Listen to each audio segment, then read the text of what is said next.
ಅವ್ರಿಗೂ ಸಹ ಅವಾರ್ಡ್ ಸಿಕ್ಕಿದೆ. ನಾನು ಅಶ್ವಥ್ ನಾರಾಯಣ ಅವ್ರಿಗೂ ಅಭಿನಂದನೆ ಸಲ್ಲಿಸ್ತೀನಿ. ಕಾಗತಿ ನಾಗರಾಜನ್ ಅವರು ಉದಯವಾಣಿ ಪತ್ರಿಕೆಯ ಜಿಲ್ಲಾ ವರದಿಗಾರರು, ತುಂಬಾ ಪ್ರಾಮಾಣಿಕವಾಗಿ ವರದಿಯನ್ನ ಮಾಡ್ತಾರೆ. ಅವ್ರಿಗೂ ಸಹ ನಾನು ಅಭಿನಂದನೆ ಸಲ್ಲಿಸ್ತೀನಿ. ಪಬ್ಲಿಕ್ ಟಿವಿ ಮುತ್ತು ಕೃಷ್ಣ ಅಣ್ಣ ಅವರು ಸಹ ಬಹಳ ವರ್ಷಗಳಿಂದಲೇ ಬರಬೇಕಾಗಿತ್ತು. ತುಂಬಾ ಗ್ರಾಮೀಣ ಭಾಗದ ಸಮಸ್ಯೆಗಳನ್ನ ಸರ್ಕಾರದ ಗಮನಕ್ಕೆ ತಂದು ಪರಿಹರಿಸಿದ್ದಾರೆ. ಮುದ್ದು ಕೃಷ್ಣ ಅವ್ರಿಗೂ ಅಭಿನಂದನೆ ಸಲ್ಲಿಸ್ತೀನಿ. ರಾಜಪ್ಪಣ್ಣ ಅವರು ಅಷ್ಟೇ, ಅವ್ರಿಗೂ ಅಭಿನಂದನೆ ಸಲ್ಲಿಸ್ತೀನಿ. ತುಂಬಾ ಒಳ್ಳೆ ವ್ಯಕ್ತಿಗಳಿಗೆ ಪ್ರಶಸ್ತಿ ಕೊಟ್ಟಿದ್ದಾರೆ. ಮತ್ತೆ ಸುಕನ್ಯಾ ಮೇಡಮ್ ಅಂತ ಪೆರೇಸಂದ್ರದ ಸರ್ಕಾರಿ ಶಾಲೆಯ ತುಂಬಾ ಉನ್ನತ ಮಟ್ಟಕ್ಕೆ ಬೆಳೆಯೋದಕ್ಕೆ ಸುಕನ್ಯಾ ಮೇಡಮ್ ಅವರು ಕಾರಣ ಆಗಿದ್ದಾರೆ. ಮತ್ತೆ ನನ್ನ ಶಿಕ್ಷಕಿ ಹೌದು ಸರ್. ನನ್ನ ಶಿಕ್ಷಕರನ್ನ ಆಯ್ಕೆ ಮಾಡಿರೋದಕ್ಕೆ ನನಗೆ ಬಹಳ ಖುಷಿ ಆಗ್ತಿದೆ. ಈಗ ಹೆಸರು ನೋಡಿದೆ ನಾನು. ಬಹಳ thank you so much sir, ನನ್ನ ಶಿಕ್ಷಕರನ್ನ ಆಯ್ಕೆ ಮಾಡಿದ್ದಕ್ಕೆ.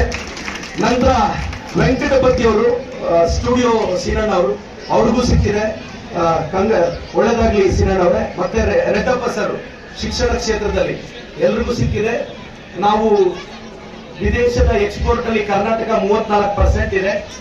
ಗ್ರಾಮೀಣ ಅಭಿವೃದ್ಧಿಯಲ್ಲಿ ರಾಜ್ಯ ನಂಬರ್ 1 ಇದೆ. ರಿಸರ್ಚ್ ಅಂಡ್ ಡೆವಲಪ್ಮೆಂಟ್ ಅಲ್ಲಿ ಕರ್ನಾಟಕ ನಂಬರ್ 1 ಇದೆ. ಕಾಫಿ ಉತ್ಪಾದನೆಯಲ್ಲಿ ನಾವು ನಂಬರ್ 1 ಇದೀವಿ. ಸ್ಯಾಂಡಲ್ವುಡ್ ಅಲ್ಲಿ ನಾವು ನಂಬರ್ 1 ಇದೀವಿ. ITBT ಅಲ್ಲಿ ನಾವು ನಂಬರ್ 1 ಇದೀವಿ. ಬಯೋಟೆಕ್ 60ರಷ್ಟು ಕಂಪನಿಗಳು ಬೆಂಗಳೂರಲ್ಲಿ ಇದಾಗಿದೆ.